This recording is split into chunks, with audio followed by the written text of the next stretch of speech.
മഹോന്നത ദേവൻ, പരമെങ്ങും വിളങ്ങും മഹേശൻ, സ്വർഗീയ സൈന്യങ്ങൾ വാഴ്ത്തി സ്തുതിക്കുന്ന സ്വർലോകനാഥനാം മിശിഹാ. പരിശുദ്ധൻ മഹോന്നത ദേവൻ, പരമെങ്ങും വിളങ്ങും മഹേശൻ, സ്വർഗീയ സൈന്യങ്ങൾ വാഴ്ത്തി സ്തുതിക്കുന്ന സ്വർലോകനാഥനാം മിശിഹാ.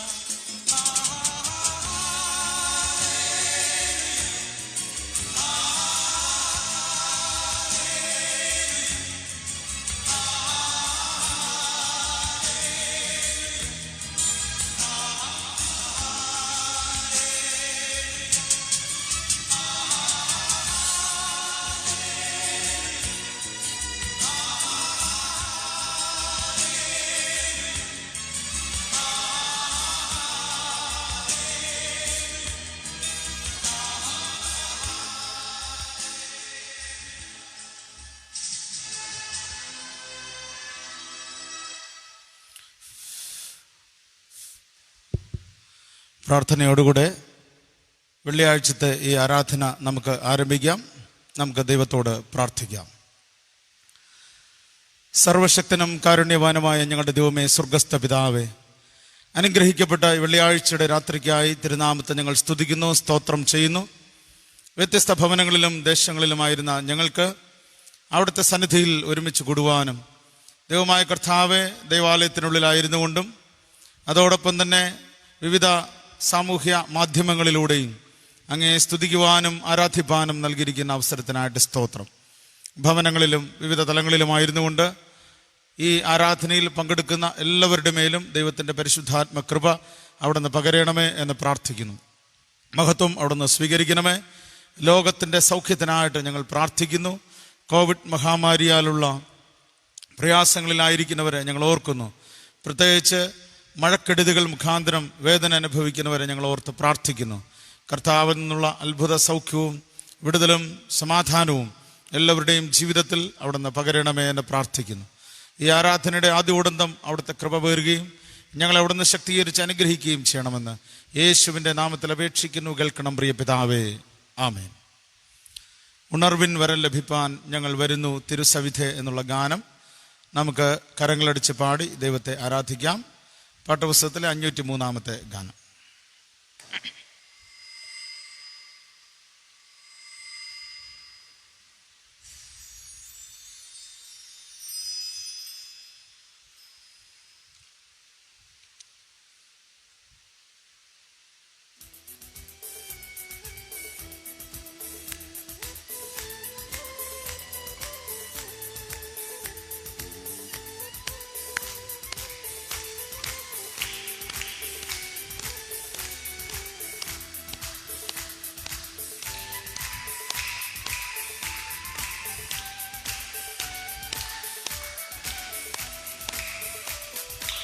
ഉണർവിൻ വരം ലഭിപ്പാൻ ഞങ്ങൾ വരുന്നു തിരുസവിധേ.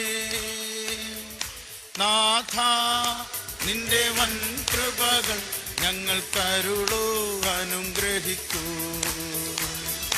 നാഥ നിന്റെ വൻ കൃപകൾ ഞങ്ങൾ കരുളൂ അനുഗ്രഹിക്കൂ. ദേശമെല്ലാം ഉണർന്നിടുവാൻ യേശുവിനെ ഉയർത്തിയിടുവാൻ. ദേശമെല്ലാം ഉണർന്നിടുവാൻ യേശുവിനെ ഉയർത്തിയിടുവാൻ. ആശിഷമാർ അയക്കേണമേ ഈ ശിഷ്യരാ നിന്ദാസരിന്മേ.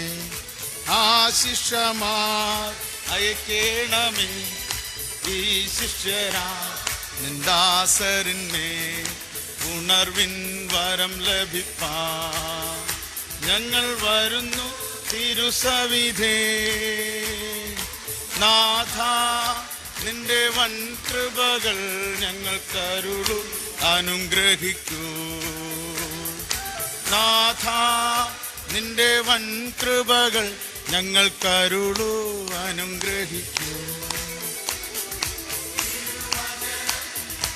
ഘോഷിക്കുവാൻ തിരുനന്മകൾ സാക്ഷിക്കുവാൻ തിരുവചനം തിരുനന്മകൾ സാക്ഷിക്കുവാൻ ശക്തി അയക്കേണമേ ഈ ശിഷ്യരാ ദാസരിന്മേ ഉണർവിൻ ശക്തി നമേ ദാസരിന്മേ ഉണർവിൻ വരം ലഭിക്കാൻ ഞങ്ങൾ വരുന്നു തിരുസവിധേ നാഥ നിന്റെ വൻ കൃപകൾ ഞങ്ങൾ കരുളൂ അനുഗ്രഹിക്കൂ നാഥ നിന്റെ വൻ കൃപകൾ ഞങ്ങൾ അനുഗ്രഹിക്കൂ തീരും. നാം നിൽക്കുമ്പോൾ തന്നെ 121 സങ്കീർത്തനം നമുക്ക് ഒരുമിച്ച് വായിച്ച് ദൈവത്തെ മഹത്വപ്പെടുത്താം. സങ്കീർത്തനം 121 നമുക്ക് ഒരുമിച്ച് വായിച്ച് ദൈവത്തെ മഹത്വപ്പെടുത്താം. അതിനുശേഷം അനുഷ സോണി കൊച്ചമ്മ മധ്യസ്ഥ പ്രാർത്ഥനയ്ക്ക് നേതൃത്വം നൽകും. ഞാൻ എൻ്റെ കണ്ണ് പർവ്വതങ്ങളിലേക്ക് ഉയർത്തുന്നു. എനിക്ക് സഹായം എവിടെ നിന്ന് വരും? എൻ്റെ സഹായം ആകാശത്തെയും ഭൂമിയെയും ഉണ്ടാക്കിയ യഹോവയിൽ നിന്ന് വരുന്നു. നിന്റെ കാൽ വഴുതുവാൻ അവൻ സമ്മതിക്കുകയില്ല. നിന്നെ കാക്കുന്നവൻ മയങ്ങുകയുമില്ല. ഇസ്രായേലിന്റെ പരിപാലകൻ മയങ്ങുകയില്ല, ഉറങ്ങുകയുമില്ല. യഹോവ നിന്റെ പരിപാലകൻ. യഹോവ നിന്റെ വലത്ത് ഭാഗത്ത് നിനക്ക് തണൽ. പകൽ സൂര്യനെങ്കിലും രാത്രി ചന്ദ്രനെങ്കിലും നിന്നെ ബാധിക്കുകയില്ല. യഹോവ ഒരു ദോഷവും തട്ടാതെ വണ്ണം നിന്നെ പരിപാലിക്കും. അവൻ നിന്റെ പ്രാണനെ പരിപാലിക്കും. യഹോവ നിന്റെ ഗമനത്തെയും ആഗമനത്തെയും ഇന്നു മുതൽ എന്നേക്കും പരിപാലിക്കും. പിതാവിനും പുത്രനും പരിശുദ്ധാത്മാവിനും മഹത്വം ഉണ്ടാകട്ടെ, ആദ്യെങ്കിലും ഇപ്പോഴും എന്നേക്കും ഉള്ള പ്രകാരം തന്നെ. ആമേൻ. മധ്യസ്ഥ പ്രാർത്ഥനയ്ക്കായി നമുക്ക് നമ്മെ തന്നെ ദൈവകരങ്ങളിൽ സമർപ്പിക്കാം. നമ്മുടെ ആവശ്യങ്ങളെ ദൈവത്തോട് നമുക്ക് അറിയിച്ച് പ്രാർത്ഥിക്കാം. രോഗികളായിരിക്കുന്നവരെ, ദുരന്തങ്ങളുടെ മുഖത്തായിരിക്കുന്നവരെ എല്ലാം നമുക്ക് പ്രാർത്ഥനയിൽ ഓർക്കാം. നമ്മുടെ വ്യക്തിപരമായ ആവശ്യങ്ങളെ, കുടുംബത്തിൻ്റെ ആവശ്യങ്ങളെല്ലാം നമുക്ക് പ്രാർത്ഥനയിൽ ഓർത്ത് ദൈവസന്നിധിയിൽ നമ്മെ തന്നെ സമർപ്പിക്കാം.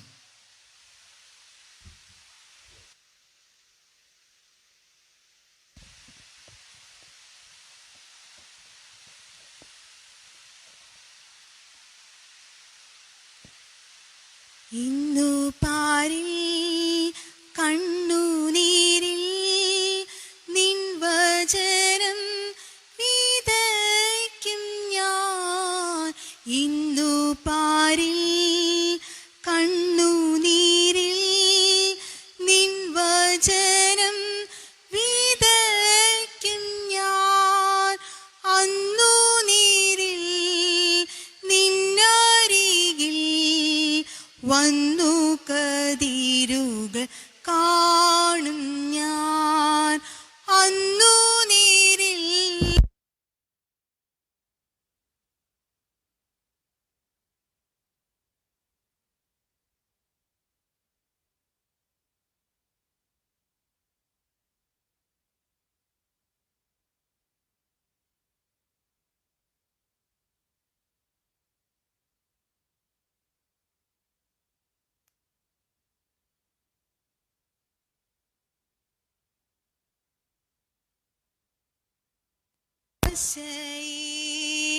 എൻ മനസ്സിൽ വന്നു വാഴും നിൻ മഹത്വ പ്രത്യാശയെ. എൻ മനസ്സിൽ വന്നു വാഴും നിൻ മഹത്വ പ്രത്യാശയെ. നീ വളർന്നും ഞാൻ കുറഞ്ഞും നിന്നിൽ മറഞ്ഞു ഞാൻ മായണം. നീ വളർന്നും ഞാൻ കുറഞ്ഞും നിന്നിൽ മറഞ്ഞു ഞാൻ മായണം. പ്രാർത്ഥിക്കാം. ഞങ്ങളെ സ്നേഹിക്കുന്ന സ്വർഗ്ഗസ്ഥ പിതാവേ, യേശുപ്പ അനുഗ്രഹിക്കപ്പെട്ട കർത്താവേ, ഒരു വെള്ളിയാഴ്ച ദിവസം കൂടെ അങ്ങ് ദാനമായി തന്നതിന് നന്ദി പറയുന്നു യേശുപ്പ. ദൈവമേ കർത്താവേ, ഇന്നത്തെ ബലവിധമായ പ്രതികൂല അവസ്ഥയിൽ കർത്താവേ, യേശുപ്പാ ഞങ്ങൾക്ക് ദൈവമേ കുറേ ദിവസങ്ങൾക്ക് ശേഷം ദൈവമേ മാസങ്ങൾക്ക് ശേഷം യേശുപ്പാ ഈ ഒരു വെള്ളിയാഴ്ച ദിവസം കർത്താവേ ഞങ്ങൾക്ക് കുറച്ച് പേരാണെങ്കിലും ദേവാലയത്തിൽ വരുവാൻ തന്ന അവസരത്തോട് സ്തുതിക്കുന്ന യേശുപ്പാ ഞങ്ങളുടെ ആരാധന സുഗന്ധ ബലി പോലെ സ്വീകരിക്കണം കർത്താവേ. ഞങ്ങളുടെ ലോകം മുഴുവനും വളരെ പ്രതികൂല അവസ്ഥയിൽ കൂടെ കടന്നു പോകുന്ന ഈ അവസരത്ത് കർത്താവേ അങ്ങ് ഞങ്ങളെ ഈ സമയം എടുത്തുകൊണ്ടിരിക്കാൻ സ്തുതിക്കുന്ന യേശുപ്പാ. ഞങ്ങൾ പൂർണ്ണമായി വിശ്വസിക്കുന്ന കർത്താവേ ഞങ്ങൾ നടക്കുന്ന അവസ്ഥയിൽ കർത്താവേ യേശുപ്പാ ഞങ്ങൾ തളർന്നു എന്ന് തോന്നുന്ന അവസ്ഥയിലെല്ലാം കർത്താവേ അങ്ങ് ഈ ലോകത്തെ ദൈവമേ അങ്ങയുടെ കരങ്ങളിൽ എടുത്തുകൊണ്ടിരിക്കാൻ സ്തുതിക്കുന്ന യേശുപ്പാ. എല്ലാവരും കർത്താവെ ദുഃഖത്തിൻ്റെയും ആകുലതയുടെയും ഭീതിയുടെയൊക്കെ ഈ അവസ്ഥയിലായിരിക്കുമ്പോൾ കർത്താവെ അങ്ങയുടെ സ്വർഗീയമായ ആശ്വാസം കൊണ്ട് അങ്ങ് നിറയ്ക്കണേ എന്ന് പ്രാർത്ഥിക്കുന്ന യേശുപ്പാ. അടുത്ത് എന്തെന്ന് ഞങ്ങൾക്ക് പലർക്കും കർത്താവെ ഞങ്ങൾക്ക് അറിയില്ല യേശുപ്പാ. ഞങ്ങൾ പലരും കർത്താവെ ദൈവമേ കർത്താവെ കാലാവസ്ഥയുടെ പ്രതികൂല അവസ്ഥയിലും ദൈവമേ പലതുമായ രോഗത്തിൻ്റെയും ഞങ്ങളുടെ വ്യാധിയുടെയും കർത്താവെ ആകുലതകളിലായിരിക്കുന്ന യേശുപ്പാ. ഈ അവസ്ഥയിൽ നിന്നെല്ലാം അങ്ങ് എത്രയും പെട്ടെന്ന് ഞങ്ങൾക്ക് ആശ്വാസം ദാനം ചെയ്യണം കർത്താവെ. പുതിയ ജീവിതത്തിൻ്റെ കർത്താവെ അവസ്ഥയിലേക്ക് ഞങ്ങൾ വരട്ടെ കർത്താവെ. ലോകം മുഴുവൻ യേശുപ്പാ ഒരു ദൈവിക ഭയം കൊടുത്തതിന് നന്ദി പറയുന്നു കർത്താവെ. എല്ലാവരും ദൈവമേ ലോകം മുഴുവൻ മുഴങ്കാൽ മടക്കുന്ന അവസ്ഥയിലേക്ക് വരുന്നതിന് നന്ദി പറയുന്ന യേശുപ്പാ. ലോകത്തിന് മുഴുവൻ കർത്താവേ ദൈവമേ അങ്ങയുടെ സന്നിധിയിൽ ദൈവമേ സമയം കൊടുത്തതിന് നന്ദി പറയുന്ന കർത്താവേ. എല്ലാവരും ദൈവഭവനങ്ങളിലും കർത്താവേ യേശുപ്പാ അങ്ങയുടെ കർത്താവെ മുഴങ്കാൽ മടക്കി ദൈവമേ അങ്ങ് കർത്താവെ മാനസാന്തരത്തിൻ്റെ അവസ്ഥയിലേക്ക് പലർക്കും കർത്താവെ അങ്ങ് വഴി തുറന്ന് കൊടുത്തതിന് നന്ദി പറയുന്ന യേശുപ്പാ. എല്ലാ നാവും കർത്താവെ അങ്ങ് മാത്രം സർവശക്തനാണെന്ന് സ്തുതിക്കുവാൻ കൊടുത്തതിന് നന്ദി പറയുന്ന കർത്താവെ. എല്ലാവരും മാനസാന്തരത്തിൻ്റെ അവസ്ഥയിലേക്ക് വരട്ടെ കർത്താവെ യേശുപ്പാ. ദൈവമേ ലോകത്തിൻ്റെ വല്ലാത്ത പോക്ക് കർത്താവെ അങ്ങ് നിയന്ത്രിച്ചതിനാൽ നന്ദി പറയുന്ന കർത്താവെ. എല്ലാവരിലും കർത്താവെ ദൈവിക സമാധാനം കൊണ്ട് നിറയ്ക്കണം ദൈവമേ യേശുപ്പാ. ശ്രേഷ്ഠാവായ ദൈവത്തെ തന്നെ എല്ലാവരും ഓർക്കുവാൻ സഹായിക്കണം കർത്താവെ. ഞങ്ങൾ ഓരോ നിമിഷവും സൃഷ്ടിയുടെ പുറകെ പോയി കർത്താവെ ഞങ്ങളോട് ക്ഷമിക്കണം കർത്താവെ യേശുപ്പാ. ഞങ്ങളുടെ കുറവുകളെല്ലാം കർത്താവെ യേശുപ്പാ അങ്ങ് ഏറ്റുകൊണ്ട് ദൈവമേ ഞങ്ങളെ ശിക്ഷിക്കരുതേ എന്ന് പ്രാർത്ഥിക്കുന്ന യേശുപ്പാ. ദൈവമേ ഞങ്ങൾക്ക് കർത്താവെ ദൈവമേ ലോകത്തിൻ്റെ പോക്ക് കർത്താവെ അടുത്തിനെ എങ്ങനെയാണെന്നൊന്നും അറിഞ്ഞൂടാത്ത ഈ അവസ്ഥയിൽ യേശുപ്പാ അങ്ങ് ഞങ്ങൾക്ക് പ്രതീക്ഷ ദാനം ചെയ്യണേ, പ്രത്യാശ ദാനം ചെയ്യണം കർത്താവെ. അടുത്ത പുതിയ ജീവിതത്തിലേക്ക് ദൈവമേ പുതിയ ജീവിതചര്യകൾ കർത്താവെ പുതിയ ജീവിത രീതികൾ കൊണ്ട് ഞങ്ങളെ നിറയ്ക്കണം കർത്താവെ. ദൈവമേ ഞങ്ങൾ രാവിലെയും ഉച്ചയ്ക്കും വൈകുന്നേരവും ഒക്കെ ഇരുന്ന് കർത്താവെ സങ്കടയാചന ചെയ്ത് കർത്താവെ ഞങ്ങൾ ദൈവമേ പ്രാർത്ഥിക്കുവാൻ ഞങ്ങളെ സഹായിക്കണം കർത്താവെ. ധാരാളം പ്രാർത്ഥനാ കൂട്ടായ്മകൾ ഉണ്ടാവട്ടെ കർത്താവെ യേശുപ്പാ. അങ്ങ് എല്ലാവരോടും സംസാരിച്ചുകൊണ്ടിരിക്കുന്ന സ്തുതിക്കുന്ന കർത്താവെ. ഞങ്ങൾക്ക് ദൈവമേ ഈ രോഗത്തിൻ്റെ അവസ്ഥയിലെല്ലാം വിടുതൽ ദാനം ചെയ്ത് കർത്താവെ ദേവാലയങ്ങൾ ദൈവമേ സ്വർഗീയമായ കർത്താവെ കൂട്ടായ്മയിലേക്ക് വരുവാൻ ഞങ്ങളെ സഹായിക്കണേ എന്ന് പ്രാർത്ഥിക്കുന്നു കർത്താവെ. ഞങ്ങളുടെ ദൈവമേ ഞങ്ങളുടെ കുഞ്ഞു പൈതങ്ങൾ എല്ലാവരെയും ഈ സമയം സമർപ്പിക്കുന്നു. ഞങ്ങളുടെ 150 കുടുംബങ്ങളെയും തൃക്കരങ്ങൾ സമർപ്പിക്കുന്നു കർത്താവെ. ഞങ്ങളുടെ യുവജനങ്ങളെ ഈ സമയം സമർപ്പിക്കുന്നു കർത്താവെ. പലരും കർത്താവെ യേശുപ്പാ ദൈവമേ തുടർന്നുള്ള പഠനം വഴിമുട്ടി നിൽക്കുന്ന അവസ്ഥയിൽ കർത്താവെ അവർ പ്രത്യാശ കൊടുക്കണം കർത്താവെ. ഞങ്ങളുടെ പല മാതാപിതാക്കളും ദൈവമേ ജീവിതങ്ങൾ കർത്താവെ അടുത്തെങ്ങനെയെന്ന് അറിഞ്ഞൂടാ നിൽക്കുന്നവർക്ക് ദൈവമേ ആശ്വാസം കൊടുക്കണം കർത്താവെ. ഞങ്ങളുടെ വാർദ്ധക്യത്തിലായിരിക്കുന്നവർ കർത്താവ് വെളിയിലിറങ്ങാൻ സാധിക്കാതെ ദൈവമേ രോഗത്തിൻ്റെയും ദുഃഖത്തിൻ്റെ അവസ്ഥയിലൊക്കെ ആയിരിക്കുന്ന യേശുപ്പാ ദൈവമേ അവർക്കൊക്കെ അങ്ങ് ആശ്വാസം പകരണം കർത്താവെ. ഞങ്ങൾ ഓരോ കുടുംബങ്ങളെയും ഞങ്ങൾ ഈ സമയം ഓർത്ത് പ്രാർത്ഥിക്കുന്ന യേശുപ്പാ അങ്ങ് എല്ലാവരുടെയും കർത്താവെ ആശ്വസിപ്പിക്കണം ദൈവമേ. ഞങ്ങൾ നല്ല പ്രാർത്ഥനാ കൂട്ടായ്മയിലേക്ക് വരട്ടെ കർത്താവെ. ആരാധനയുടെ അവസ്ഥ ഞങ്ങൾ ദാനം ചെയ്യണേ എന്ന് പ്രാർത്ഥിക്കും ദൈവമേ. ഞങ്ങളുടെ ആരാധന അങ്ങ് സുഗന്ധ ബലി പോലെ സ്വീകരിക്കണം കർത്താവെ. ഞങ്ങളുടെ എന്തെല്ലാം തെറ്റുകളുണ്ടോ അങ്ങ് സകലതുമായി ക്ഷമിച്ച് ദൈവമേ ഞങ്ങൾക്ക് ആശ്വാസം ദാനം ചെയ്യണം കർത്താവെ.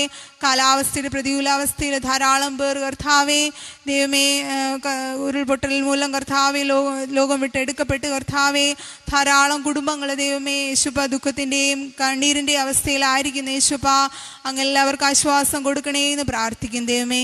ശേഷ സമയം തിരുസാന്നിധ്യം കൊണ്ട് നിറയ്ക്കണേ. യാചനയ്ക്കണം നല്ല പിതാവേ ആമേൻ. സ്വർഗ്ഗസ്നായങ്ങളുടെ പിതാവേ തിരുനാമം വിശുദ്ധീകരിക്കപ്പെടണമേ. തിരുരാജ്യം വരണമേ. തിരുശം സുഖത്തെ പോലെ ഭൂമിയിലാണമേ. ഞങ്ങൾക്ക് ആവശ്യമുള്ള ആഹാരം തരണമേ. ഞങ്ങളുടെ ഇടക്കാരോട് ക്ഷമിക്കുന്നത് പോലെ ഞങ്ങളുടെ കടങ്ങളോട് ക്ഷമിക്കണമേ. ഞങ്ങളുടെ പരീക്ഷകളത്തെ സ്ഥലദോഷങ്ങൾ വിടുവിക്കണമേ. രാജ്യവും ശക്തിയും മഹത്വവും എന്നേക്കും ഞങ്ങൾക്കുള്ളതല്ലോ. ആമേൻ.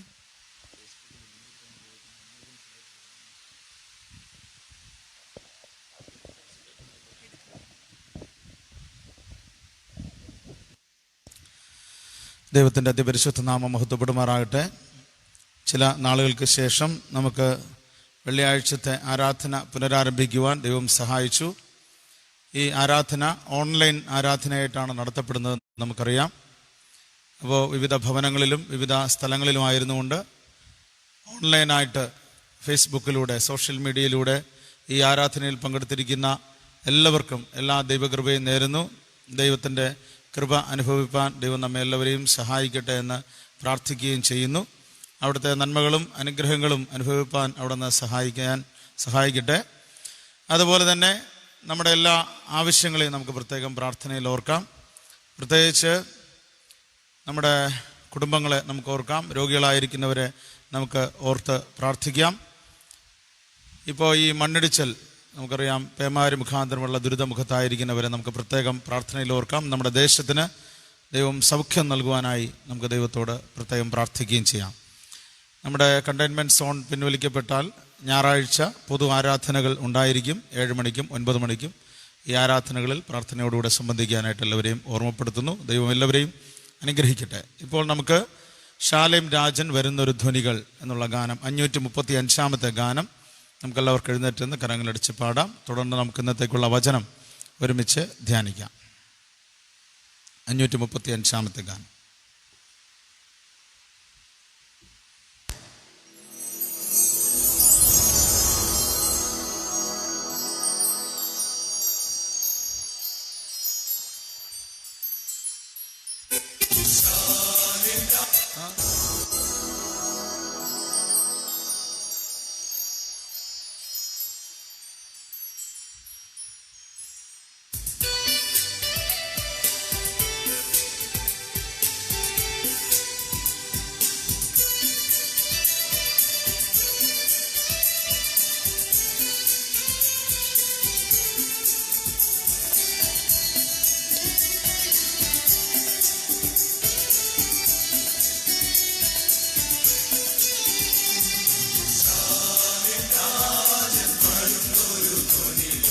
ദേശമെങ്ങും മുഴങ്ങിടുന്നു ശാലേം രാജൻ വരുന്നൊരു ധ്വനികൾ. ദേശമെങ്ങും മുഴങ്ങിടുന്നു സോദരാ, ലോകം വെറുത്തിടുക, വേഗം ഗമിച്ചിടുവാൻ വാനിൽ പറന്നു പോകാം. സോദരാ നീ ഒരുങ്ങിടുക, ലോകം വെറുത്തിടുക, വേഗം ഗമിച്ചിടുവാൻ വാനിൽ പറന്നു പോകാം. ശാലേം രാജൻ വരുന്നൊരു ധ്വനികൾ. ദേശമെങ്ങും മുഴങ്ങിടുന്നു യേശുവായി തോട്ടത്തിനുള്ളിൽ ജീവയാവി പകർന്നിടുവാൻ.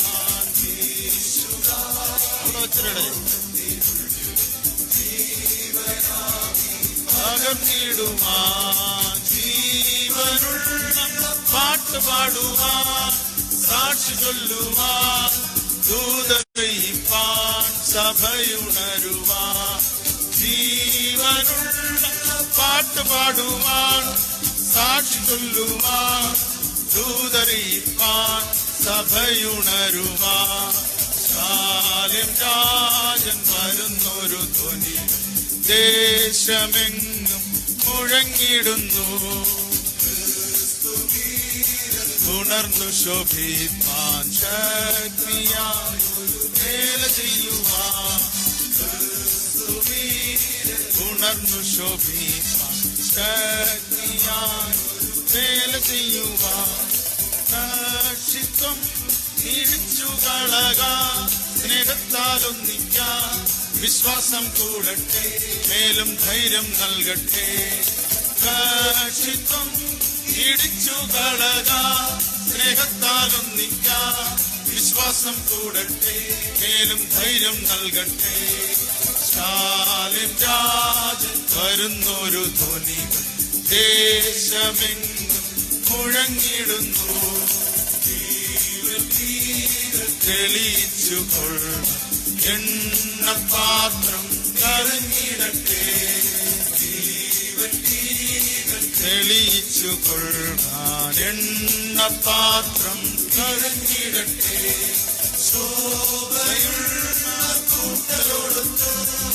പേർ വിളിക്കുമ്പോ വാനിൽ പോകുവാൻ ഒരുങ്ങി നിൽക്കും ഞാൻ. ശോഭയുള്ള കൂട്ടരോടൊത്ത് പേർ വിളിക്കുമ്പോ വാനിൽ പോകുവാൻ ഒരുങ്ങി നിൽക്കും ഞാൻ. സാലേം രാജൻ വരുന്നൊരു ധ്വനി ദേശമെങ്ങും മുഴങ്ങിടുന്നു. സാലേം രാജൻ വരുന്നൊരു ധ്വനി ദേശമെങ്ങും മുഴങ്ങിടുന്നു. പ്രാർത്ഥിക്കാം. കരുണാസമ്പന്നനായ കർത്താവേ, അവിടുത്തെ വചനം ചിന്തിക്കുകയും ധ്യാനിക്കുകയും ചെയ്യുമ്പോൾ അവിടുന്ന് ഞങ്ങളോട് സംസാരിക്കണമേ. വചനസത്യങ്ങൾ ഗ്രഹിച്ച് ഞങ്ങളുടെ ജീവിതങ്ങളെ ക്രമപ്പെടുത്തുവാൻ അവിടുന്ന് കൃപ ചെയ്യണമേ. എൻ്റെ വായിലെ വാക്കുകളും അവിടുത്തെ ജനത്തിൻ്റെ ഹൃദയത്തിലെ ധ്യാനവും ഒരുപോലെ അങ്ങേക്ക് പ്രസാദകരമാകുവാൻ സഹായിക്കണമേ. ആമേൻ. എല്ലാവർക്കും ഇരിക്കാം. ദൈവത്തിൻ്റെ അതിപരിശുദ്ധ നാമം മഹത്വപ്പെടട്ടെ. ദൈവം നമ്മെ എല്ലാവരെയും അനുഗ്രഹിക്കട്ടെ. ലോകത്തെ ദൈവം തൻ്റെ സൗഖ്യത്താൽ നിറയ്ക്കട്ടെ എന്ന് ഒരിക്കൽ കൂടെ പ്രാർത്ഥിക്കുന്നു. ചില ആഴ്ചകൾക്ക് ശേഷമുള്ള, മാസങ്ങൾക്ക് ശേഷമുള്ള ഈ വെള്ളിയാഴ്ചത്തെ ആരാധനയിൽ ചിന്തയ്ക്കായിട്ട് തിരഞ്ഞെടുത്തിരിക്കുന്നത് പ്രവചനങ്ങളെക്കുറിച്ചും പ്രവാചകന്മാരെക്കുറിച്ചുമാണ്. ഏപ്രിൽ മാസം 15-ാം തീയതി മുതൽ ഓൺലൈൻ ബൈബിൾ ക്വിസ് നമ്മൾ നടത്തി വരികയാണ്. നമ്മുടെ സഭയിൽ നിന്നും മറ്റ് സഭകളിൽ നിന്നുമൊക്കെ ആയിട്ട് ഏകദേശം 75 പേര് ഇപ്പോൾ പങ്കെടുക്കുന്നുണ്ട്. ആദ്യഘട്ടത്തിൽ ഏകദേശം 200ഓളം പേര് പങ്കെടുത്തുകൊണ്ടിരുന്നു. അപ്പോൾ അങ്ങനെ ബൈബിൾ ക്വിസിലൂടെ ഓരോ പുസ്തകങ്ങൾ ചിന്തിച്ച് വന്നപ്പോഴാണ് ഇപ്പോൾ പ്രവചനങ്ങളെക്കുറിച്ചാണ് നമ്മൾ ചിന്തിക്കുന്നത്. ചെറിയ പ്രവാചകന്മാരാണ് ഇപ്പോഴത്തെ ക്വിസ് കോമ്പറ്റീഷനുള്ളത്. അങ്ങനെ ഇരുന്നപ്പോൾ ചിന്തിച്ചു, നമുക്ക് പ്രവാചകന്മാരെക്കുറിച്ചുള്ള ഒരു പഠനം ആരംഭിച്ചാൽ അത് എല്ലാവർക്കും ഒരു പ്രയോജനകരമാകും എന്നുള്ള ചിന്തയിലാണ് പ്രവചനത്തെക്കുറിച്ചുള്ള ചില കാര്യങ്ങൾ നമുക്ക് ചുരുങ്ങിയ സമയത്തിനുള്ളിൽ ചിന്തിക്കാം എന്ന് ഞാൻ ആഗ്രഹിക്കുന്നത്. ഒരു ബൈബിൾ പഠനം എന്നുള്ള രീതിയിലാണ് ഇന്ന് ആഗ്രഹിക്കുന്നത്. ബൈബിൾ എന്ന പദം, വേദപുസ്തകം അല്ലെങ്കിൽ ബൈബിൾ എന്ന പദം ബിബ്ലിയ എന്ന ഗ്രീക്ക് വാക്കിൽ നിന്ന് ഉടലെടുത്ത ഒരു വാക്കാണ്. പുസ്തകങ്ങൾ എന്നാണ് ഈ ബിബ്ലിയ എന്ന വാക്കുകൊണ്ട് അർത്ഥമാക്കുന്നത്. പുസ്തകങ്ങൾ അല്ലെങ്കിൽ പുസ്തകശേഖരം എന്നൊക്കെ അർത്ഥമുണ്ട്. ബിബ്ലിയോൺ എന്ന വാക്കാണ് അതിൻ്റെ ഏക വചനം. അതുകൊണ്ട് അർത്ഥമാക്കുന്നത് പുസ്തകം എന്നാണ്. നമുക്കറിയാം, ബൈബിളിൽ നമ്മുടെ കയ്യിലുള്ള വേദപുസ്തകത്തിൽ 66 പുസ്തകങ്ങൾ ഉണ്ട് എങ്കിൽ തന്നെയും നമ്മളതിനൊരു ഒറ്റ പുസ്തകമായിട്ടാണ് കാണുന്നത്. ബൈബിൾ 66 പുസ്തകങ്ങൾ ചേർന്നെങ്കിൽ നമ്മളതിനെ വേദപുസ്തകമെന്നും വിശുദ്ധ വേദപുസ്തകമെന്നും സത്യവേദ പുസ്തകമെന്നും ഒക്കെ നമ്മളതിനെ പേര് വിളിക്കുകയും ചെയ്യുന്നുണ്ട്. വേദപുസ്തകത്തെ നമ്മൾ പഠിക്കുമ്പോൾ അല്ലെങ്കിൽ ബൈബിളിനെ 2 ഭാഗങ്ങളായി തിരിച്ചിട്ടുണ്ട്. നമുക്കെല്ലാവർക്കും അറിയാം, പഴയ നിയമവും പുതിയ നിയമവും, OTയും NTയും, old testament and new testament. ഈ പഴയ നിയമത്തിൽ 39 പുസ്തകങ്ങളും പുതിയ നിയമത്തിൽ 27 പുസ്തകങ്ങളുമായിട്ടാണ് 66 പുസ്തകങ്ങൾ ഉള്ളത് എന്ന് നമുക്കറിയാം. എബ്രായ ബൈബിളിനെ കുറിച്ച് അല്ലെങ്കിൽ പഴയ നിയമത്തെക്കുറിച്ച് നമ്മൾ പഠിക്കുമ്പോൾ ഈ എബ്രായ ബൈബിൾ എന്ന് പറയുന്ന പഴയ നിയമ ഭാഗം, പഴയ നിയമത്തെ തന്നെ 3 വിഭാഗങ്ങളായി തിരിച്ചിട്ടുണ്ട്. അതിൽ ഒന്നാമത്തത് തോറ എന്നാണ് അറിയപ്പെടുന്നത്. അതിൽ ന്യായപ്രമാണവും ഉപദേശങ്ങളും ഒക്കെ ഉൾപ്പെട്ടു വരുന്ന പ്രധാനമായും പഞ്ചഗ്രന്ഥങ്ങൾ എന്നറിയപ്പെടുന്ന ഗ്രന്ഥങ്ങളാണ് ഈ തോറ എന്നുള്ളതിൽ വരുന്നത്. ഉൽപ്പത്തി, പുറപ്പാട്, ലേവ്യ, സംഖ്യ, ആവർത്തനം, ഈ 5 ഗ്രന്ഥങ്ങളാണ് പ്രധാനമായിട്ടും അതിൽ വരുന്നത്. രണ്ടാമത്തെ വിഭാഗം നെവീം എന്ന് പറയുന്ന വിഭാഗമാണ്. പ്രവാചകന്മാരുടെ ഗ്രന്ഥങ്ങളാണ് ഈ നെവീം എന്ന വിഭാഗത്തിൽപ്പെടുന്ന പുസ്തകങ്ങൾ. അതിനെക്കുറിച്ച് നമ്മൾ വിശദമായിട്ട് ഇനി പഠിക്കാം. മൂന്നാമത്തെ വിഭാഗം കെത്തുവീം എന്നാണ് പറയുന്നത്. എഴുത്തുകൾ എന്നാണ് അതിൻ്റെ അർത്ഥം. എഴുത്തുകൾ വിഭാഗത്തിൽ വരുന്നതാണ്. വിലാപങ്ങൾ, സങ്കീർത്തനം, സദൃശവാക്യം, ദാനിയേൽ പോലും എഴുത്തുകൾ വിഭാഗത്തിലാണ് വരുന്നത്. ഇങ്ങനെ പഴയ നിയമ പുസ്തകങ്ങളെ തന്നെ തോറ എന്നറിയപ്പെടുന്ന പഞ്ചഗ്രന്ഥങ്ങൾ, നെവീം എന്നറിയപ്പെടുന്ന പ്രവചന ഗ്രന്ഥങ്ങൾ, കെത്തുവീം എന്നറിയപ്പെടുന്ന പറയുന്ന എഴുത്തുകൾ വിഭാഗത്തിൽ അങ്ങനെ 3ആയിട്ട് തിരിച്ചിട്ടുണ്ട്. പ്രവചനത്തെക്കുറിച്ച് നമ്മൾ പഠിക്കുമ്പോൾ പ്രവചനം എന്ന് പറയുന്നത് പ്രാചീന സംസ്കാരങ്ങളിലെല്ലാം പ്രവചനം നിലനിന്നിരുന്നു എന്ന് കാണാം. എല്ലാ പ്രാചീന സംസ്കാരങ്ങളിലും പ്രവാചകന്മാരും പ്രവചനത്തെക്കുറിച്ചുള്ള മനസ്സിലാക്കാൻ സാധിക്കും.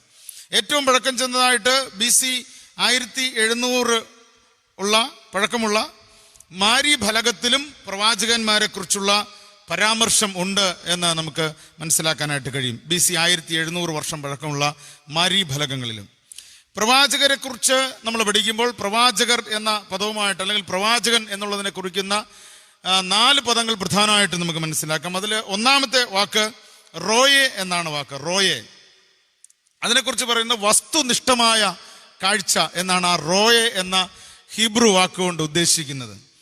ഒരു സാധാരണക്കാരൻ്റെ അറിവിൽ പെടാത്തവയും കാണുന്ന ഒരു അനുഭവമാണ്. സാധാരണക്കാരൻ്റെ അറിവിൽ പെടാത്തതിനെയും അറിയിക്കുന്നതാണ് അതിനെയാണ് റോയെ എന്ന വാക്കുകൊണ്ട് ഉദ്ദേശിക്കുന്നത്. നമ്മൾ പഴയ നിയമത്തിൽ 12 തവണ അതിനെക്കുറിച്ച് വിശദീകരിച്ചിട്ട് ആ പദം കാണാനായിട്ട് സാധിക്കും. പ്രധാനമായും അതിനെക്കുറിച്ച് പറയുമ്പോൾ ഒരു ഉദാഹരണം ശമൂവേൽ പ്രവാചകന്റെ 1-ാമത്തെ പുസ്തകം 9-ാം അധ്യായം 19-ാമത്തെ വാക്യത്തിൽ ശമൂവേൽ ഒരു ദർശകനായി ഇരിക്കുമ്പോൾ ശൗലിന്റെ നേതൃത്വത്തിൽ ആടുകളെ മേയ്ക്കുകയാണ്. അപ്പോൾ ശൗലിന്റെ ഒരു ആടിനെ നഷ്ടപ്പെട്ടു. അപ്പോൾ അതിനെ അന്വേഷിക്കാനായി ശമൂവേലിന്റെ അടുത്തെത്തുമ്പോൾ ചോദിച്ചറിയാനായിട്ട് വരികയാണ്. അവിടെയാണ് ഈ ദർശകൻ അല്ലെങ്കിൽ റോയെ എന്ന വാക്ക് അവിടെ നമുക്ക് മനസ്സിലാക്കാനായിട്ട് കഴിയും. രണ്ടാമത്തെ ഒരു പദം എന്ന് പറയുന്നത് ഹോസെ എന്ന വാക്കാണ്. ഹോസെ അത് ദർശകൻ എന്ന അർത്ഥത്തിലാണ് പൂർണ്ണമായിട്ട് അതിനെ ഉപയോഗിക്കുന്നത്. ഇംഗ്ലീഷിൽ സിയർ എന്ന് പറയും, ദർശകൻ. അതായത് ഒരു ദാർശനികമായ കാഴ്ച. അത് സ്വപ്നത്തിലൂടെയും ദർശനത്തിലൂടെയും വരുന്ന സംഭവങ്ങളെക്കുറിച്ച്, സംഭവിക്കാനുള്ള കാര്യങ്ങളെക്കുറിച്ച് വിശദീകരിക്കുകയും അറിയിക്കുകയും വെളിപ്പെടുത്തുകയും ചെയ്യുന്നതാണ് ഈ ദർശകൻ, ഹോസെ എന്ന പദം കൊണ്ട് ഉദ്ദേശിക്കുന്നത്. 2 ശമൂവേൽ 24-ാം അധ്യായം അതിന്റെ 11-ാമത്തെ വാക്യത്തിൽ ദർശകനായ ഗാദ് പ്രവാചകൻ എന്ന് പറയുന്നുണ്ട്. അപ്പോൾ പ്രവാചകൻ എന്ന വാക്കും ഗാദിന് കൊടുത്തിട്ടുണ്ട്, ദർശകൻ എന്നും പറയുന്നുണ്ട്. ദർശകനായ ഗാദ് പ്രവാചകൻ. അപ്പോൾ വരാനുള്ള സംഭവങ്ങൾ സ്വപ്നത്തിലൂടെയോ ദർശനത്തിലൂടെയോ അറിയിക്കുന്ന, വെളിപ്പെടുത്തുന്ന ഒരു ദാർശനികമായ കാഴ്ചപ്പാട്, അതാണ് ഹോസെ. മൂന്നാമതായി ഈഷ എലോഹിം എന്ന വാക്ക്, അതായത് ദൈവ മനുഷ്യൻ, ദൈവ പുരുഷൻ എന്ന പദം പ്രവാചകന്മാർക്ക് കൊടുത്തിരുന്നതായി പഴയ നിയമത്തിൽ നമുക്ക് പഠിക്കാനായിട്ട് സാധിക്കും. അത് പ്രധാനമായിട്ടും ദൈവീക ശക്തിയുള്ള മനുഷ്യൻ എന്ന അർത്ഥത്തിലാണ്, അല്ലെങ്കിൽ ദൈവത്തിന്റെ ആത്മാവുള്ള മനുഷ്യൻ എന്ന അർത്ഥത്തിലാണ് ഈ ദൈവപുരുഷൻ എന്ന വാക്ക് കൊടുത്തിരുന്നത്. രാജാക്കന്മാരുടെ 1-ാമത്തെ പുസ്തകം 17-ാം അധ്യായം 18-ാമത്തെ വാക്യത്തിൽ അവിടെ വീട്ടുടമക്കാരത്തിയായ സ്ത്രീ പറയുന്നത് ദൈവപുരുഷനായ ഏലിയാവെന്നാണ്. ദൈവപുരുഷനായ ഏലിയാവിനെ കുറിച്ചാണ് അവിടെ പരാമർശിക്കുന്നത്. അപ്പോൾ ഏലിയാവിനെ ദൈവപുരുഷൻ എന്നാണ് പറഞ്ഞത്. പല പ്രവാചകന്മാരെയും ദൈവ മനുഷ്യനെന്നും ദൈവ പുരുഷനെന്നും ഒക്കെ പറഞ്ഞതായി നമുക്ക് മനസ്സിലാക്കാൻ കഴിയും. അടുത്താണ് മറ്റൊരു പ്രധാനപ്പെട്ട പദം, നമ്മൾ എല്ലാവരും മനസ്സിലാക്കുന്ന പദം, നെവീം എന്നറിയപ്പെടുന്ന പ്രവാചകൻ എന്ന വാക്ക്. നെവീം, അതിന് നബീം എന്നും നാബി എന്നും അതിന് അർത്ഥമുണ്ട്, ഒരു പ്രയോഗമുണ്ട്. ആ വാക്ക് അങ്ങനെയും പ്രൊനൗൺസ് ചെയ്യാം. നെവീം എന്ന് പ്രൊനൗൺസ് ചെയ്യുന്നതാണ് കറക്റ്റ് എബ്രായ ഭാഷയിൽ. ഈ നെവീം അല്ലെങ്കിൽ നാബി എന്ന ഈ ഹീബ്രു വാക്ക് അക്കാദ് ഭാഷയിലുള്ള നബു എന്ന ക്രിയാപദത്തിൽ നിന്നാണ് ഈ നെവീം എന്ന വാക്ക് ഉണ്ടായിട്ടുള്ളത്. ഈ നബു എന്ന വാക്കിന് വിളിക്കുക, വിളംബരം ചെയ്യുക എന്നൊക്കെയാണ് അർത്ഥം. അതായത് പ്രവാചകനായി പ്രവർത്തിക്കുക എന്നുള്ളതാണ് ക്രിയാരൂപം. പ്രവാചകനായി വർത്തിക്കുക. ഈ നെവീം എന്നുള്ളതിൻ്റെ അറബിക് വേർഡാണ് നമ്മളെല്ലാം അറിയുന്ന നബി. മുഹമ്മദ് നബി വരെയുള്ള പ്രവാചകന്മാരെ കുറിച്ച് ഇസ്ലാം മതത്തിൽ ഖുറാനിൽ നമുക്ക് വായിക്കാനായിട്ട് സാധിക്കും. മോശ തുടങ്ങി, ആദാം തുടങ്ങി മുഹമ്മദ് വരെയുള്ള നബിമാരെ കുറിച്ച് അതിൽ വിവരണങ്ങളുണ്ട്. അപ്പോൾ അത് അറബി ഭാഷയിൽ നബി എന്നാണ് പറയുന്നത്, ഹീബ്രു ഭാഷയിൽ നെവീം എന്നാണ് പറയുന്നത്. നമ്മൾ മലയാളത്തിൽ അതിനെ പ്രവാചകന്മാർ, ഇംഗ്ലീഷിൽ പ്രോഫറ്റ്സ് എന്ന് പറയുന്നത് അതാണ്. പഴയ നിയമത്തിൽ 309 തവണ പ്രവാചകൻ എന്ന പദം നമുക്ക് മനസ്സിലാക്കാനും കാണാനായിട്ട് സാധിക്കും. ബൈബിൾ നമ്മൾ മുഴുവനായിട്ട് പഠിക്കുമ്പോൾ ബൈബിളിൽ തന്നെ പഴയ നിയമ പ്രവാചകന്മാരുമുണ്ട്, പുതിയ നിയമ പ്രവാചകന്മാരുണ്ട്. അപ്പോൾ പ്രവാചകന്മാർ എന്നുള്ളതിന് 4 വാക്കാണ്. ഒന്ന് റോയെ, ദർശകൻ എന്നുള്ള വാക്ക്.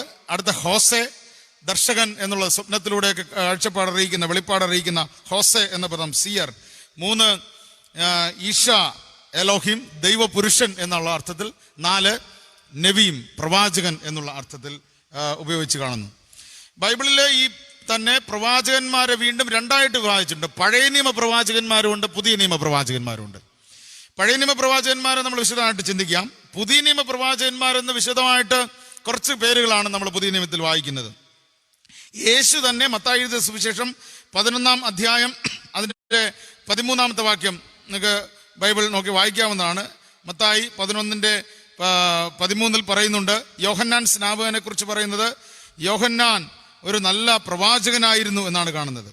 സകല പ്രവാചകന്മാരും ന്യായപ്രമാണവും യോഹന്നാൻ വരെ പ്രവചിച്ചു.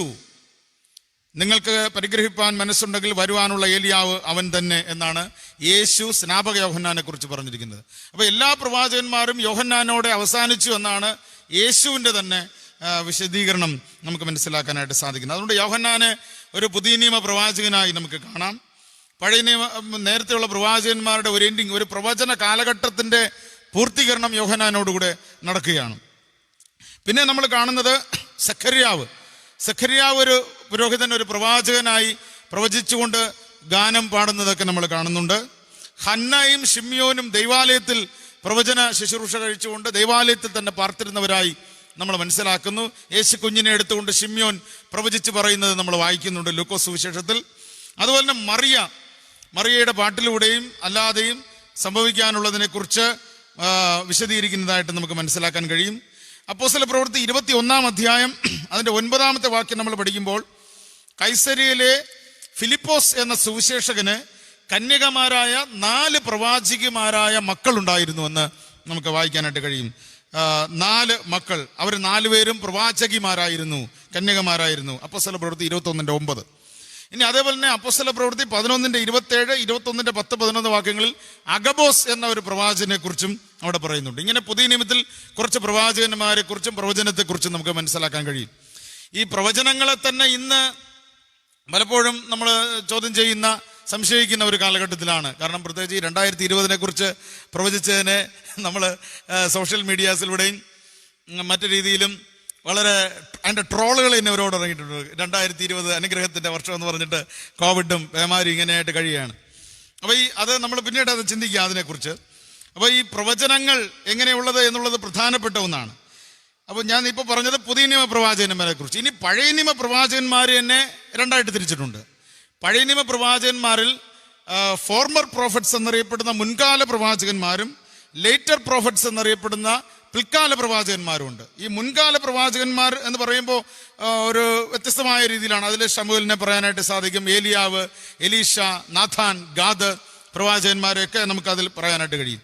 എങ്കിലും ചില സ്ഥലത്തുള്ള പരാമർശങ്ങൾ വെച്ച് നോക്കുമ്പോൾ, പ്രത്യേകിച്ച് യൂദായുടെ പുസ്തകം 14-15 വാക്യങ്ങളിൽ പറയുന്നത്, ആദാം മുതൽ ഹാനോക്ക്, ആദാമിൽ തുടങ്ങി 7ാമത്തെ തലമുറക്കാരനായ ഹാനോക്ക് പ്രവചിച്ചു എന്നാണ് അവിടെ പറയുന്നത്. അപ്പൊ ഹാനോക്കിനെ ഒരു പ്രവാചകൻ എന്നുള്ള രീതിയിൽ പരാമർശിച്ചിട്ടുണ്ട് യൂദായുടെ പുസ്തകത്തിൽ. ഇനി അതേപോലെ തന്നെ ഉൽപ്പത്തി പുസ്തകം 20-ാം അധ്യായം 7-ാം വാക്യം പഠിക്കുമ്പോൾ അവിടെ അബ്രഹാമിനെ ഒരു പ്രവാചകൻ എന്നാണ് ഗെരാർ രാജാവായ അബീമേലെക്ക് പറയുന്നത്. കാരണം രാത്രിയിൽ സ്വപ്നത്തിൽ ഒരുപാട് ബുദ്ധിമുട്ട് അനുഭവിച്ചു. ഇത് മനസ്സിലാക്കിക്കൊണ്ട് ഗെരാർ പറയുന്നത് അബ്രഹാം ഒരു പ്രവാചകൻ എന്നാണ് അവിടെ പറഞ്ഞിരിക്കുന്നത്. ആവർത്തന പുസ്തകം 34-ാം അധ്യായം അതിൻ്റെ 12-ാമത്തെ വാക്യം, ആവർത്തന പുസ്തകം 34-ാം അധ്യായം അതിൻ്റെ 12-ാമത്തെ വാക്യം നമ്മൾ പഠിക്കുമ്പോൾ അവിടെ വളരെ ആധികാരികമായി മോശയെക്കുറിച്ച് പറഞ്ഞിട്ടുണ്ട്.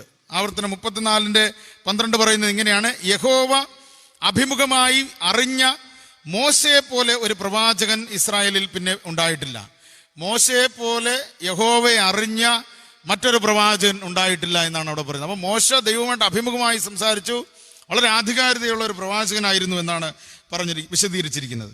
അതുപോലെ നേരത്തെ പറഞ്ഞ ശമൂവേൽ, നാഥാൻ, ഗാദ് തുടങ്ങിയ പ്രവാചകന്മാരും ഫോർമർ പ്രോഫറ്റ്സ് ആയിരുന്നു, മുൻകാല പ്രവാചകന്മാർ.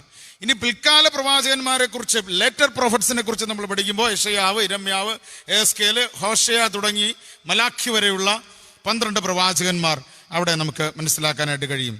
അതിൽ തന്നെ സ്ത്രീകളായ പ്രവാചകന്മാർ, ഹുൽദ പ്രവാചകി, ഇങ്ങനെയുള്ള പ്രവാചകിമാരെ കുറിച്ച് നമുക്ക് മനസ്സിലാക്കാൻ കഴിയും. അപ്പൊ ഇവിടെ ഈ പിൽക്കാല പ്രവാചകന്മാർ, ലെറ്റർ പ്രോഫറ്റ്സിൽ തന്നെ അങ്ങനെ ഈ പ്രവാചകന്മാരുണ്ട്. ഇതിൽ തന്നെ പ്രവാചകരെ തന്നെ വീണ്ടും 2ആയിട്ട് തിരിച്ചിട്ടുണ്ട്. എങ്ങനെ?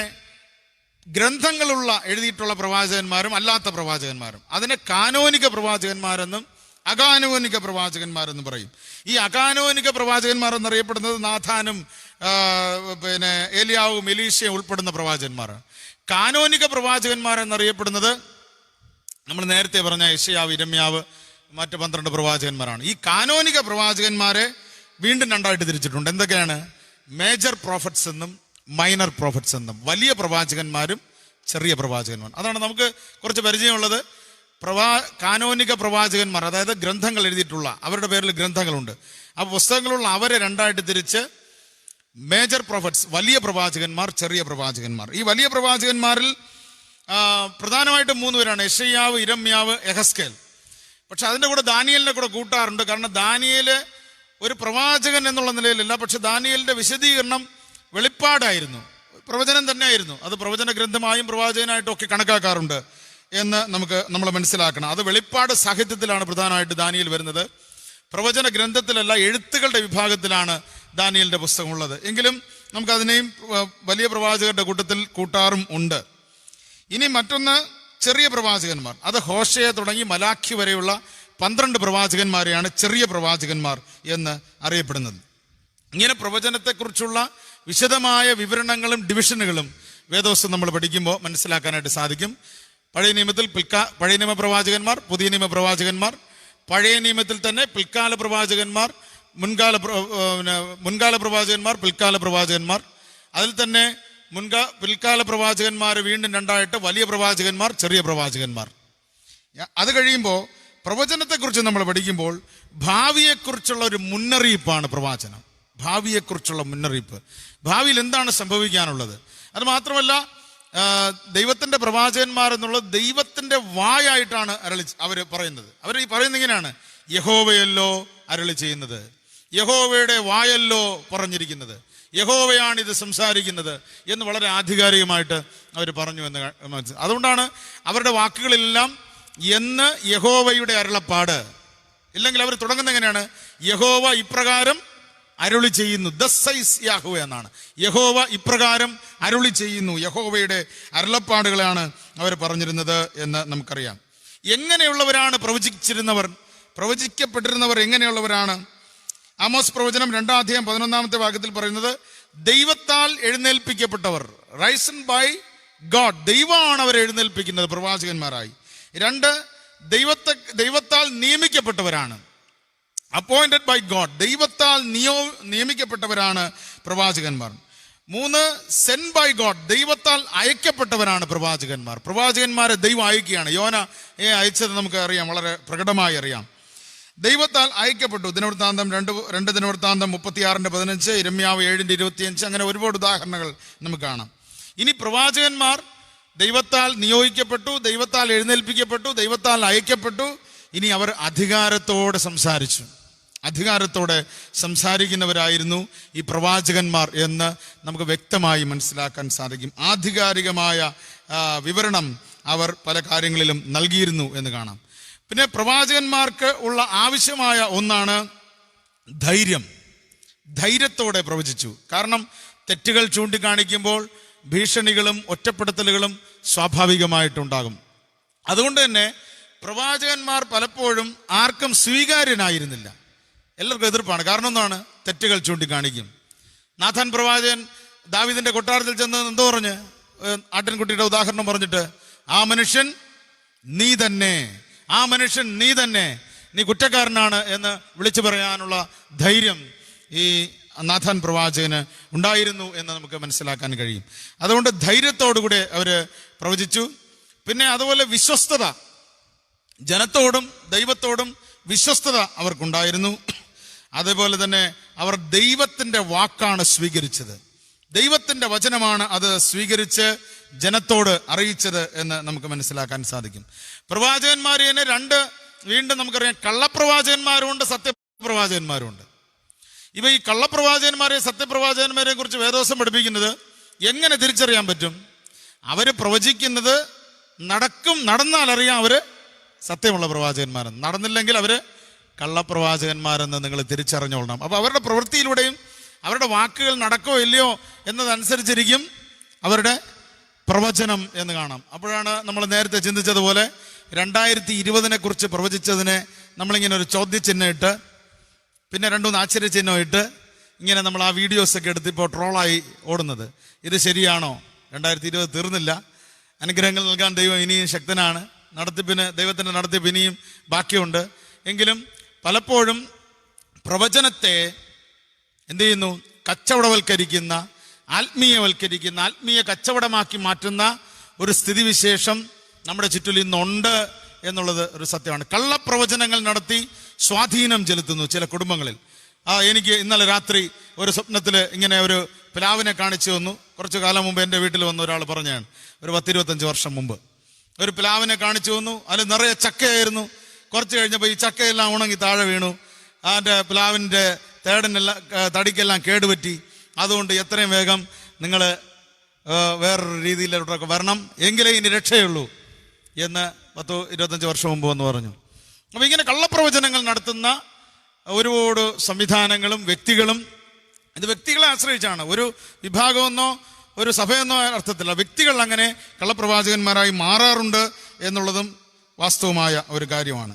അപ്പോൾ അത് സംഭവിക്കുകയോ ഇല്ലയോ എന്ന് അറിഞ്ഞിട്ടില്ലേ ഇവർ സത്യപ്രവാചകന്മാരോണോ കള്ളപ്രവാചകന്മാരോ അല്ലെങ്കിൽ വേദോസ്ത അടിസ്ഥാനത്തിൽ നമുക്കത് മനസ്സിലാക്കാനായിട്ട് സാധിക്കുകയുള്ളൂ. ഇനി പ്രവചനങ്ങൾ തന്നെ ശുഭോദർക്കമായ മൊഴികളുണ്ട്, ശിക്ഷാപ്രഖ്യാപനങ്ങളുണ്ട്. ഈ പഴയ നിയമത്തിലെ മുൻകാല പ്രവാചകന്മാരെല്ലാവരും മിക്കവാറും പേര് ഉപദേശങ്ങളും നല്ല കാര്യങ്ങളും ഭാവിയിൽ സംഭവിക്കാനുള്ളതൊക്കെയാണ് പറഞ്ഞുകൊണ്ടിരുന്നത്, നല്ല കാര്യങ്ങൾ. ശമൂവേൽ തന്നെ ശൗലിനെ കാണുമ്പോൾ എന്തോന്ന് പറഞ്ഞു? ഞങ്ങളുടെ എല്ലാവരുടെയും ആഗ്രഹവും ഇഷ്ടവും എല്ലാം നിന്റെ പേലാണ്, നീയാണ് ഞങ്ങളുടെ ആശ്രയം എന്നാണ് ശൗലിനെ കണ്ടപ്പോൾ ശമൂവേൽ പറഞ്ഞത്. കാരണം എന്താണ്? ശൗലിനെ അടുത്ത് ദൈവം രാജാവാക്കാൻ തീരുമാനിച്ചിരിക്കുന്നു എന്ന് ശമൂവേലിന് അറിയാം. അതുകൊണ്ട് ശമൂവേൽ പറഞ്ഞു, ഞങ്ങളുടെ പ്രതീക്ഷയും ഞങ്ങളുടെ ആഗ്രഹവും എല്ലാം നിന്നിലാണ്. ഇശായിയുടെ വീട്ടിൽ ചെന്ന് എന്ത് പറഞ്ഞു? ഇല്ല, ഇനിയും ഒരു മകൻ നിങ്ങൾക്കുണ്ട്, അവനെ വിളിച്ചുകൊണ്ട് വരിക, ദാവീദിനെ വിളിച്ചുകൊണ്ട് വന്നാണ് അഭിഷേകം ചെയ്യുന്നത്. അപ്പോൾ ഇതെല്ലാം വളരെ ശുഭകരമായ കാര്യങ്ങളാണ് പലപ്പോഴും പ്രവചിച്ചിരുന്നത്. ഗാദ് പ്രവാചകനും നാഥാൻ പ്രവാചകനും ദൈവാലയം എങ്ങനെ പണിയണം, രൂപപ്പെടുത്തണം എന്നുള്ളതിനെ കുറിച്ച് ദാവീദിനോട് സംസാരിച്ചു എന്ന് നമുക്ക് മനസ്സിലാക്കാൻ കഴിയും. പിന്നെ അതോടൊപ്പം ശിക്ഷാപ്രഖ്യാപനങ്ങൾ, അത് കൂടുതലും കാണുന്നത് ഈ ലെറ്റർ പ്രോഫറ്റ്സിലാണ്. പിൽക്കാല പ്രവാചകന്മാരായ നമ്മൾ കാണുന്ന യെശയ്യാവ്, ഇരമ്യാവ്, പ്രത്യേകിച്ച് ആമോസ്, ഹോശയ, യോന, ഇങ്ങനെയുള്ള പ്രവാചകന്മാരുടെ ശിക്ഷാവിധികൾ അവർ പ്രഖ്യാപിക്കുകയാണ്. യോന പ്രസംഗിച്ചു, നിങ്ങൾ മാനസാന്തരപ്പെട്ടില്ലെങ്കിൽ 40 ദിവസം കഴിയുമ്പോൾ ദൈവം ഈ നഗരത്തെ നശിപ്പിക്കാൻ പോവുകയാണ്. ശിക്ഷാവിധികൾ പ്രഖ്യാപിച്ചു. എല്ലാവരുടെയും തെറ്റുകളെ ചൂണ്ടിക്കാണിച്ചു. ധനവാന്മാരെന്നോ പുരോഹിതരെന്നോ പ്രമാണിമാരെന്നോ ഒന്നും വ്യത്യാസം നോക്കാതെ അവരുടെ തെറ്റുകളും പാപങ്ങളും ചൂണ്ടിക്കാണിച്ച പ്രവാചകന്മാരായിരുന്നു. അതുകൊണ്ടാണ് നാഥാൻ എന്ത് ചെയ്തത്? രാജകൊട്ടാരത്തിൽ ചെന്ന് രാജാവിന്റെ കുറ്റം രാജാവിന്റെ മുഖത്ത് നോക്കി പറഞ്ഞു, ആ മനുഷ്യൻ നീ തന്നെ എന്ന്. ഇങ്ങനെ വിവിധ ഉദാഹരണങ്ങളിലൂടെ അവരുടെ തെറ്റുകളെ ചൂണ്ടിക്കാണിച്ചു. ഈ പ്രവാചകർ ശിക്ഷകളെ പ്രഖ്യാപിച്ചു. വിലാപഗീതങ്ങളിലൂടെ പ്രവചനം നടത്തി, പ്രേമഗീതങ്ങളിലൂടെ പ്രവചനം നടത്തി, വാദപ്രതിവാദങ്ങൾ നടത്തി, ഉപമകളിലൂടെ പ്രവചനം പറഞ്ഞു, ഗുണദോഷത്തിലൂടെ പറഞ്ഞു, പഴമൊഴിയിലൂടെ പറഞ്ഞു, സദൃശവാക്യങ്ങളിലൂടെ ഈ പ്രവാചകന്മാർ ഉപദേശിച്ചു, പഠിപ്പിച്ചു. ഇതിനെല്ലാം ഉദാഹരണങ്ങളുണ്ട്. സമയക്കുറവ് മൂലം ഞാൻ ആ വാക്യങ്ങളിലോട്ട് കടക്കുന്നില്ല. അതുപോലെ തന്നെ സ്ത്രീകളായ പ്രവാചകിമാര്, ഹുൽദ പ്രവാചകിയും ദബോര പ്രവാചകിയും ഒക്കെ കുറിച്ച് നമ്മൾ മനസ്സിലാക്കുന്നുണ്ട്. ഇങ്ങനെ പ്രവചന ശുശ്രൂഷ വേദവസം നമ്മൾ പഠിക്കുമ്പോൾ വിശ്വാസ സമൂഹത്തിനിടയിൽ ദൈവത്തിൻ്റെ കൃപയാൽ വളരെ ശക്തമായി നടത്തപ്പെട്ടു. അവര് ജനത്തെ ശരിയായ പാതയിൽ നടത്താൻ അത് വളരെ ആവശ്യവുമായിരുന്നു. ഇരമ്യാവിനെ കുറിച്ച് നമ്മൾ കേൾക്കുന്നുണ്ട്, കരയുന്ന പ്രവാചകനായി. പ്രവാസകാലവുമായിട്ട് ബന്ധപ്പെട്ട് പ്രവാചകന്മാരെ പ്രവാസത്തിന് മുമ്പുള്ള പ്രവാചകന്മാരെന്നും പ്രവാസത്തിലുള്ള കാലത്തുള്ള പ്രവാചകന്മാരെന്നും പ്രവാസത്തിന് ശേഷമുള്ള പ്രവാചകന്മാരെന്നും തിരിച്ചിട്ടുണ്ട്. ഇങ്ങനെ പ്രവചനകാലത്തിൽ ദൈവം തൻ്റെ ജനത്തിന് സംസാരിക്കാനുള്ളതും ഉപദേശിക്കാനുള്ളതും ഗുണദോഷിക്കാനുള്ളതും ഒക്കെ ഓർമ്മപ്പെടുത്തി എന്ന് നമുക്ക് മനസ്സിലാക്കാൻ കഴിയും. അതുകൊണ്ട് ദൈവനിയോഗത്താലും ആത്മീക ചൈതന്യത്താലും പ്രേരിതരായി സ്വന്തം ജീവനെ ബലിയർപ്പിച്ചുകൊണ്ട് തൻ്റെ എല്ലാ സത്യങ്ങൾക്ക് വേണ്ടിയും ധാർമ്മിക പ്രമാണങ്ങൾക്ക് വേണ്ടിയും അക്ഷീണം പോരാടിയവരാണ് പ്രവാചകന്മാർ. ദൈവത്താൽ വ്യക്തിപരമായി വിളിക്കപ്പെട്ടവരാണ് പ്രവാചകന്മാർ. വ്യക്തിപരമായ ഒരു വിളി. ഇരമ്യാവ് പറഞ്ഞു, അയ്യോ ഞാൻ ബാലനാണ്, എനിക്ക് കഴിവില്ലാത്തവനാണ്, ഞാൻ ഇങ്ങനെയാണ്. പക്ഷേ ദൈവം പറഞ്ഞു, ഞാൻ നിന്നെ അറിയുന്നു, നീ ഗർഭത്തിലായിരിക്കുമ്പോൾ തന്നെ ഞാൻ നിന്നെ വിളിച്ചിരിക്കുകയാണ്, ഞാൻ നിന്നെ അറിഞ്ഞിരിക്കുകയാണ്. ആമോസ് പറയുന്നുണ്ട്, ഞാൻ കാട്ടത്തിപ്പഴം പറക്കുന്നവനാണ്. പക്ഷേ ആമോസിനെയും ദൈവം വിളിച്ചു. യോന ഒളിച്ചോടാനായിട്ട് ശ്രമിച്ചു, ദൈവം വിളിച്ച് വീണ്ടും വീണ്ടും ആ നിയോഗം കൊടുക്കുകയാണ്. ദൈവത്താൽ വ്യക്തിപരമായി വിളിക്കപ്പെട്ടവരാണ് പ്രവാചകന്മാർ. പ്രവചനത്തിന്റെ പ്രഭവസ്ഥാനം ദൈവമാണ്. കാരണം ദൈവത്തിന് പറയാനുള്ളതാണ് ജനത്തോട് ഈ പ്രവാചകൻ പറയുന്നത്, പ്രവാചകന് പറയാനുള്ളതല്ല. അതുകൊണ്ടാണ് പ്രവാചകൻ പറയുന്നത്, യഹോവ ഇപ്രകാരം അരുളി ചെയ്യുന്നു, യഹോവയുടെ വായല്ലോ അരുളി ചെയ്യുന്നത് എന്ന് പറയാനുള്ള കാരണം അതാണ്. പ്രവാചകനിലും പ്രവചനത്തിലും ദൈവാത്മാവിന്റെ പ്രവർത്തനം നമുക്ക് തിരിച്ചറിയാനായിട്ട് സാധിക്കും. ദൈവാത്മാവിന്റെ പ്രവർത്തനത്തിലൂടെ രാജ്യത്തോടും ജനത്തോടും രാജാവിനോടും സമൂഹത്തോടും വ്യക്തിപരമായും സമൂഹമായും അറിയിക്കുന്നത് പ്രവാചകനാണ്. ദൈവത്തിന്റെ അരുളപ്പാട് നിസ്സങ്കോചം വിളിച്ചു പറയാൻ നിയമിക്കപ്പെട്ടവനാണ് പ്രവാചകൻ. അതുകൊണ്ട് ജനത്തിന് സ്വീകാര്യനല്ല. ഇരമ്യാവിനെ കൊല്ലാൻ നോക്കി. ആമോസിനോട് എന്ത് പറഞ്ഞു? എടാ ദർശക, നീ ഇസ്രായേലിന് വേണമെങ്കിൽ പോയി പ്രവചിച്ചോ, മേലാൽ ഇവിടെ കയറിപ്പോകരുത്, നീ വിട്ടോളണമെന്ന് പറഞ്ഞു. നീ വിട്ടോളാൻ പറഞ്ഞു അമസ്യാവ്. അപ്പൊ ഇങ്ങനെ ഒരുപാട് ഭീഷണികൾ പ്രവാചകന്മാർക്കുണ്ടായിരുന്നു. എലിയാവിന്റെ കാര്യം നമുക്കറിയാം. ആഹാബിനോട് പ്രവചിക്കാൻ പോയത് കൊല്ലാനായിട്ട് ഒളിച്ചിരുന്ന എലിയാവിനെ നമ്മൾ പഠിക്കുന്നുണ്ട്. അപ്പോൾ അടുത്ത ദൈവജനത്തിന്റെ ഇടയന്മാരായിരുന്നു പ്രവാചകന്മാർ. ഇടയന്മാരായി പ്രവാചകന്മാർ പ്രവർത്തിച്ചു. കാരണം ജനത്തെ ഉപദേശിച്ച് ജനത്തിന്റെ തെറ്റുകളെ ചൂണ്ടിക്കാണിച്ചു. തൻ്റെ ഈ ഹോശയെ കുറിച്ച് നമ്മൾ പഠിക്കുമ്പോൾ ഹോശയെ തൻ്റെ കുടുംബത്തിലൂടെയാണ്, കുടുംബം തന്നെ ഉദാഹരണമാക്കിക്കൊണ്ടാണ് പ്രവചിക്കുന്നത് എന്ന് കാണാം. ഇങ്ങനെ ജനത്തിന് വേണ്ടി ദൈവത്തോട് മധ്യസ്ഥത ചെയ്യുക എന്നുള്ളത് പ്രവാചക ധർമ്മത്തിന്റെ ഭാഗമായിരുന്നു. മധ്യസ്ഥത വഹിക്കുക, ഒരു നടുവിൽ നിന്നുകൊണ്ട്, ഇടയിൽ നിന്നുകൊണ്ട് ജനത്തിന് വേണ്ടി ദൈവത്തിന്റെ ആലോചനകളെ ഈ പ്രവാചകന്മാർ അറിയിച്ചു എന്ന് നമുക്ക് കാണാം. അതുകൊണ്ട് എന്ത് സംഭവിച്ചു? പ്രവാചക ശുശ്രൂഷയിലൂടെ മാനസാന്തരം ദൈവജനത്തിൻ്റെ ഇടയിലുണ്ടായി, ദേശങ്ങളിലുണ്ടായി. അത് ഇസ്രായേൽ ജനത്തിന് മാത്രമല്ല ഈ മാനസാന്തരം ഉണ്ടായത്. നമ്മൾ നിനവേ പട്ടണത്തെ കുറിച്ച് പഠിക്കുമ്പോൾ അശൂർ സാമ്രാജ്യത്തിന്റെ തലസ്ഥാനമാണ് നിനവേ എന്ന് പറഞ്ഞാൽ യഹൂദന്മാരല്ല, അവിടെ മറ്റു നിവാസികളാണ്. അപ്പൊ അശൂർ സാമ്രാജ്യത്തിന്റെ തലസ്ഥാനമായി നിനവേക്കും മാനസാന്തരം നൽകുന്നത് ദൈവത്തിന്റെ പ്രവാചകനായ യോനയിലൂടെയാണ്. അപ്പൊ പ്രവാചക ശുശ്രൂഷ അത് ദൈവാത്മാവിന്റെ പ്രവർത്തനമായി, ദൈവത്തിന്റെ പ്രവർത്തനമായി എല്ലാവരും മാനസാന്തരപ്പെടുന്നതിനും എല്ലാവരും നന്മയിലേക്ക് മടങ്ങി വരുന്നതിന്, ദൈവത്തിലേക്ക് മടങ്ങി വരുന്നതിന്, പാപപ്രവൃത്തികളും ദുഷ്ടതയും സാഹസവും വിട്ടൊഴിഞ്ഞ് വിശുദ്ധിയിൽ ജീവിക്കേണ്ടതിന്, കുടുംബങ്ങൾ വിശുദ്ധിയിൽ ജീവിക്കേണ്ടതിന്, സമൂഹത്തിൽ ഒരു വിശുദ്ധിയും നീതിയും ന്യായവും ഉണ്ടാകുന്നതിന്, അങ്ങനെ ഉള്ള ഒരവസ്ഥ പ്രവചന ശുശ്രൂഷയിലൂടെ ഉണ്ടായി എന്ന് നമുക്ക് മനസ്സിലാക്കാനായിട്ട് സാധിക്കും. ഇന്നും നമ്മൾ വേദോസം പഠിക്കുമ്പോൾ ഈ പ്രവചനത്തിൽ കാണുന്ന എല്ലാ ഉപദേശങ്ങളും സന്ദേശങ്ങളും ഇന്നത്തെ കാലഘട്ടത്തിലും അർത്ഥവത്താണ്. അന്ന് പ്രവചനങ്ങളിൽ മഹാമാരിയെക്കുറിച്ചുള്ള ഒരുപാട് പരാമർശങ്ങൾ നമുക്ക് കാണാനായിട്ട് കഴിയും. ഇന്ന് പലതരത്തിലുള്ള മഹാമാരികൾ ലോകത്തെ മുഴുവൻ ബാധിച്ചുകൊണ്ടിരിക്കുന്നു. നീതി ന്യായവും നടപ്പിൽ വരുത്തണമെന്ന് അധികാരികളോടും പുരോഹിതന്മാരോടും പ്രമാണിമാരോടും പറയുന്ന സന്ദേശം ഇതിൽ കാണാം.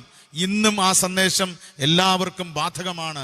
അത് സഭയ്ക്കും സമൂഹത്തിനും രാഷ്ട്രത്തിനും അത് പ്രാധാന്യമുള്ളതാണ്. അതുകൊണ്ട് ഇത് ദൈവത്തിൻ്റെ വചനമാണ്, ദൈവത്തിൻ്റെ സന്ദേശമാണ്, ദൈവത്തിൻ്റെ വായാണ് അരുളി ചെയ്തിരിക്കുന്നത് എന്ന് തിരിച്ചറിഞ്ഞുകൊണ്ട് പ്രവചനങ്ങളെ ആ ഒരു ബുദ്ധിയോടുകൂടെ സമീപിക്കാനും അതിൻ്റെ സന്ദേശം ഉൾക്കൊണ്ടുകൊണ്ട് നമ്മുടെ ജീവിതങ്ങളെ, നമ്മുടെ ആത്മീക ജീവിതത്തെ ക്രിസ്തുവിലേക്ക്, ദൈവത്തെങ്കിലേക്ക് നയിക്കുവാനും ഇതൊരു മുഖാന്തരമായി തീരട്ടെ എന്ന് പ്രാർത്ഥിച്ചുകൊണ്ട് ഞാൻ എൻ്റെ വാക്കുകൾ നിർത്തുന്നു. ദൈവം നമ്മയെല്ലാം സമൃദ്ധമായി അനുഗ്രഹിക്കുമാറാകട്ടെ.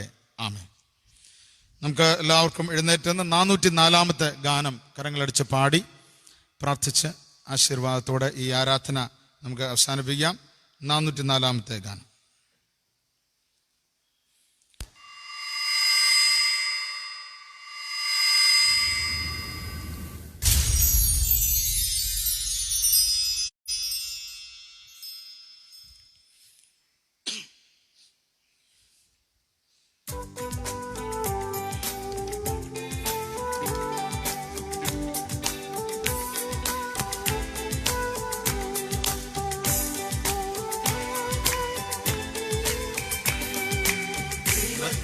സ്തോത്രം, ദൈവത്തിനു സ്തോത്രം, ദൈവത്തിനു സ്തോത്രം, ഇന്നും എന്നേക്കും.